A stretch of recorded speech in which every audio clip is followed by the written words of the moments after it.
Hey, peace. What's up, good people? How y'all doing out there? It's about midnight, April 4th, and I just want to tell a quick story about myself.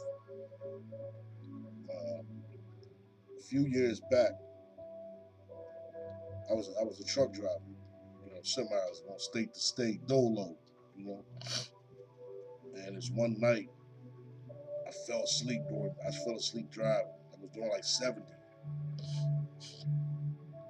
and I don't know how long I was asleep. It felt like a quick second, like blink of an eye or whatever. But I woke up and I was headed off the road into the Meridian. I was in the fast lane, veered to the left, and there was no time to hit the brakes or none of that. I braced myself and I was like, this is happening, you know. And in the process, it was like I felt the truck go up in the air, boom, it's hitting down, the trailer's hitting, everything's happening, and in the process, I didn't have my seatbelt on, so I get thrown out to sea. I'm bouncing around and shit. And at that point, it kind of went in slow motion. And I was just like, God, if this is it, like I'm ready. If this is the end, if this is how it ends, then I'm ready. You know, I was at peace with it, and I kind of just let go. And to my surprise, the truck stopped. It's like it made it to the other side. I'm going up, and the other side of the traffic, was coming down. Luckily, it was late at night, and there wasn't that many cars out. Plus, it was like a rural area. If I would have hit somebody and they got hurt or whatever, I'd probably be in jail right now. I didn't hit anybody. Nobody ended up crashing into me because of me being too tired and falling asleep or whatever. But the point is that through all of it, like I had a black eye, scratch on my nose. But other than that, I was fine. Climbed right out, and I was like, damn, I'm still here. I'm supposed to be here. There's been more than one occasion in my life where it was just like some people don't make it back off of a simple ride to the grocery store, going 30 miles an hour, and the wildest shit happens, you know. But I said I'm supposed to be here, so pause that. And a few months ago, I had a dream that I was at the airport. I had a book bag on my shoulder. I'm about to go, and in a dream, I can feel my grandmother's presence. I don't see her, but I know that she's waiting on me. She passed away a few years back. So I'm at the airport. I'm saying goodbye to my mother and one of my brothers, and I felt guilty because I felt like I was abandoning a post. You know what I mean? Like I felt responsible for it, and I think that held me up. I think it held me up from death, maybe. I don't know. So pause that. Another dream. In the beginning of it, it was known to me that this will be the last day, whatever day it was. Um, some group I was in or faction of government, they would say this today's gonna be the last day. Go home, spend it with your family. At the end of the day, we're gonna come for you and take you to rescue or whatever. It was like kind of like in 2012 when they had those boats for certain people to get on, or in that movie Greenland, where certain people got notified to get on the plane and they was gonna go to this safe place, right? So I had that kind of clearance for whatever reason. So me and my family, we kicking it that day. And once it started raining, it was the streets were getting flooded real quick. Like you could see that this was. I remember the feeling, this dread feeling, like they wasn't bullshit. This really is the end.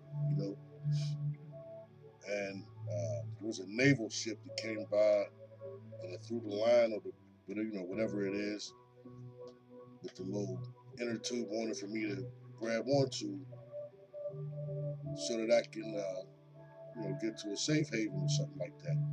But I couldn't bring anybody. I couldn't bring anybody.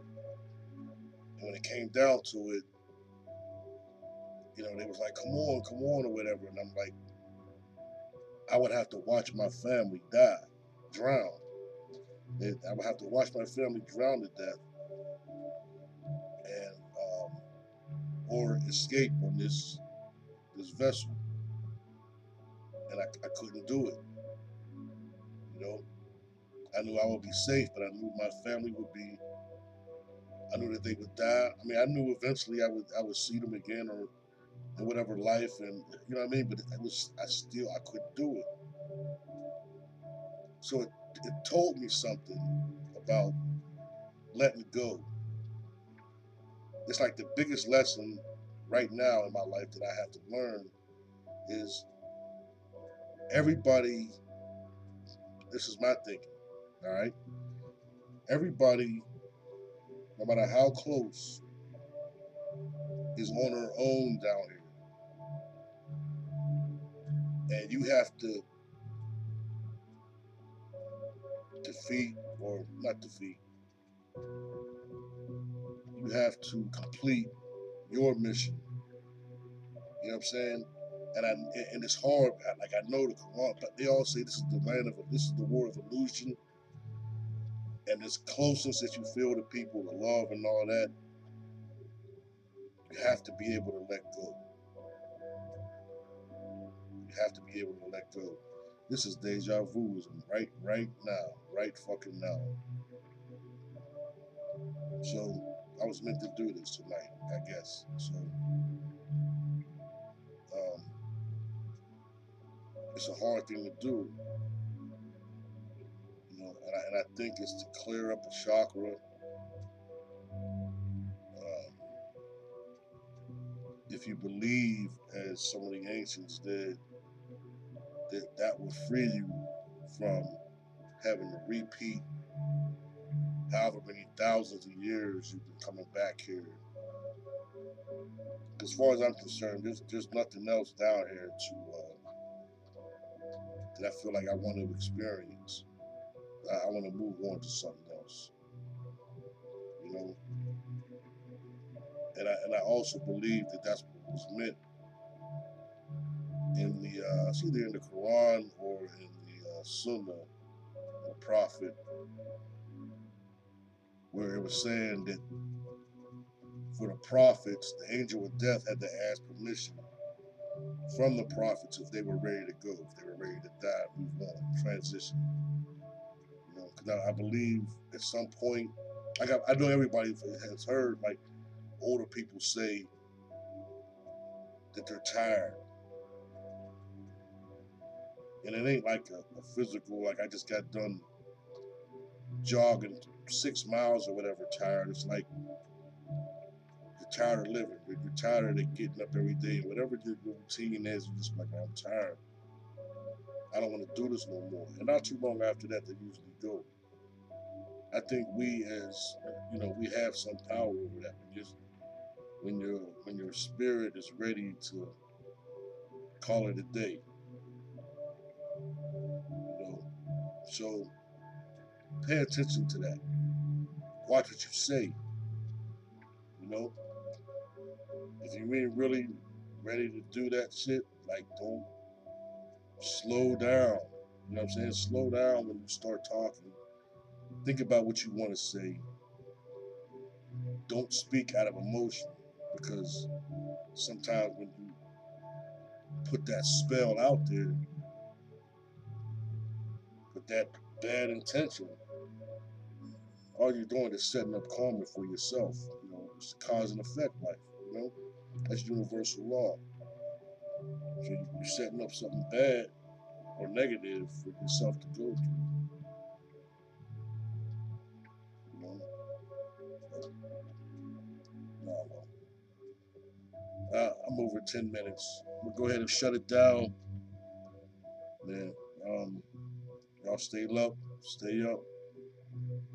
stay wise. I'll catch y'all on the next one. Peace.